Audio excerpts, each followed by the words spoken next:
ஏன்னா பிரச்சனை இல்லாத ஒரு மனுஷன் யாருதான் இருக்கிறாங்க? எல்லாருக்கும் பிரச்சனை இருக்குது.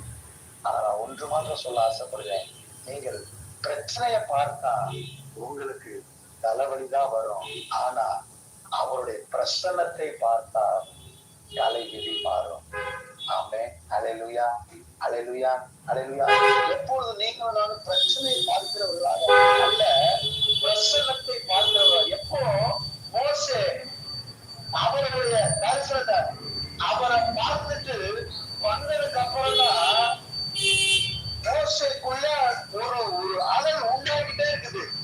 ஏன்னா அது வரைக்கும் தன்னுடைய வாழ்க்கையில தனிமையான காரியங்கள் இல்ல, என் குடும்பம் அப்படி அந்த ஒரு காரியத்துல வாழ்ந்து கொண்டிருந்ததான மோசேயுடைய வாழ்க்கையில எப்போ கர்த்தரை முகமுகமா அந்த பிரசன்னத்தை உணர்ந்து கொண்டாரோ, அதுக்கப்புறம் அவர் வாயிலிருந்து சொல்லுகிறதான ஒரு வார்த்தை என்னன்னா, நீங்க வந்தாதான் ஆண்டவரே நான் போவேன்.